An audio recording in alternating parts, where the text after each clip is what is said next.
Kanë kaluar 4 muaj që kur zjarri përfshiu ndërtesë vanimi në lagjen e Mshirë të Prishtinës.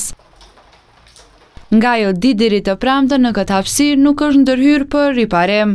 Si pasojë e kësaj, familja e cila jeton këtu është detyruar të dalë të banojë me qira.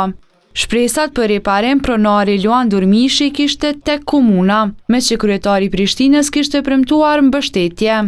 Jemi në fazën e pikës zero, domethënë pa ndihmë të komunës, pa ndihmë të qeverisë dhe po presim. Domethënë është kosto jashtëzakonisht e madhe, sepse këto ndërtesa kanë një kulm masiv. Prandaj Durmishi po kërkon që institucionet të veprojnë më shpejt. I bëj thirrje qeverisë, i bëj thirrje komunës që sa më shpejt të bëjnë zgjidhje. Mos riparimi në kohë tashmë po ju nxjerr të lashë dhe banorëve të kësaj ndërtese. Rreshtet e 2 ditëve të fundit kanë dëpërtuar në banesat e tjera.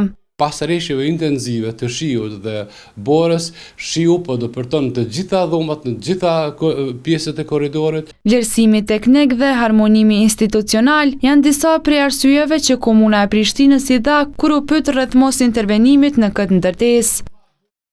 Jemi duke shqyrtuar zgjidhjen më të shpejtë dhe të qëndrueshme, që së paku të bëhet izolimi i hapësirave të dëmtuara dhe të largohen rrjedhjet e ujit, me qëllim që të parandalohet përkeçimi me temi gjendës dhe rreziku për sigurinë e qytetarëve. Zjarri në natën e 26 qershorit kishte filluar në një nga banesat e kësaj ndërtese dhe më pas ishte përhapur edhe tek pjesë tjera të banesave.